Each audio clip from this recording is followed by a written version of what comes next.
En Égypte, une tradition ancienne et sombre persistait. Chaque année, pour que le Nil puisse couler et fertiliser les terres, une jeune fille devait être sacrifiée. La plus belle, la plus pure, était choisie, parée de ses plus beaux atours, puis jetée dans les flots du grand fleuve. C'était le prix à payer pour l'abondance, le prix du sang pour l'eau de la vie. Quand l'islam est arrivé en Égypte, cette pratique barbare a été immédiatement abolie. L'islam interdit de tuer une âme innocente, mais les habitudes ont la vie dure, et la peur est un puissant moteur. Cette année-là, le Nil refusa de couler. Pas une goutte. Les terres s'asséchaient, les récoltes menacèrent de mourir, et la famine pointait à l'horizon. Les Égyptiens, paniqués, se tournèrent vers Amr ibn al-As, le gouverneur. Ils lui dirent « Ô émir, ce fleuve ne coule qu'à une seule condition, un sacrifice. » Ils expliquèrent la terrible tradition. Une jeune fille, jetée en offrande au Nil. Amr ibn al-As fut horrifié. « Jamais, répondit-il. Ceci est une abomination que l'islam est venu éradiquer. Nous ne reviendrons jamais aux ténèbres de l'ignorance. » Mais le peuple insistait, la peur de la faim plus forte que tout.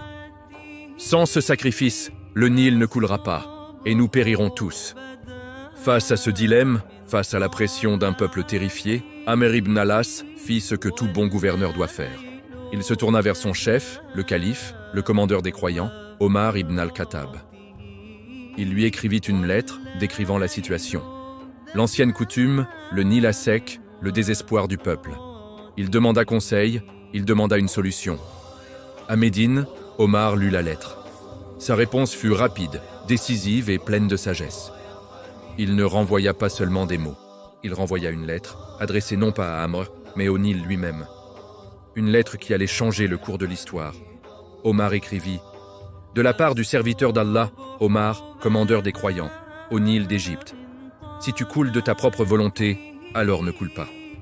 Mais si c'est Allah, l'unique, le Tout-Puissant qui te fait couler, alors nous implorons Allah de te faire couler. Quelle foi inébranlable! Quelle confiance absolue en la puissance divine! Omar ne négocie pas avec une superstition. Il s'adresse directement à la création, lui rappelant qui est son véritable créateur. Il ne cherche pas un compromis avec le passé. Il impose la vérité de l'unique. Amr ibn al-As reçut cette lettre. Il suivit les instructions du calife à la lettre. Il se rendit sur les rives du Nil asséché, la foule anxieuse le regardant. Que pouvait bien contenir cette lettre?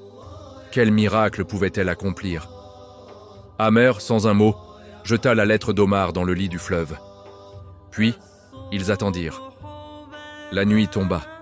Le silence était lourd, rempli de doutes et d'espoir. Et au matin, le miracle se produisit.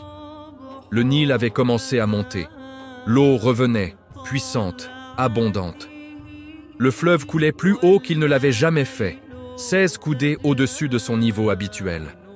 Allah, par sa miséricorde, avait répondu à l'appel de son serviteur. Il avait montré à tous que la vie et la subsistance ne dépendent pas de rituels barbares, mais de sa seule volonté. Le Nil n'avait pas besoin du sang d'une innocente. Il n'avait besoin que de l'ordre de son Créateur. Ce jour-là, la terrible tradition du sacrifice fut abolie pour toujours en Égypte. Les gens comprirent. Ils virent de leurs propres yeux la puissance de la foi véritable. Ils virent la justice et la miséricorde de l'islam remplacer la cruauté et la superstition. L'histoire d'Omar et du Nil n'est pas juste un conte, c'est une leçon. Une leçon sur la foi, sur le courage de s'opposer à l'injustice, même quand elle est ancrée dans la tradition. C'est une démonstration éclatante que le véritable pouvoir n'appartient qu'à Allah.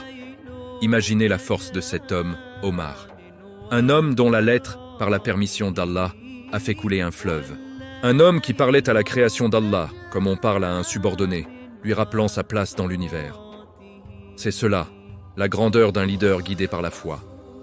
Cette histoire nous interpelle aujourd'hui. Quelles sont nos superstitions modernes? Quelles sont ces traditions insensées auxquelles nous nous accrochons par peur du changement? Avons-nous la foi d'Omar pour nous tourner uniquement vers Allah lorsque nous sommes dans le besoin?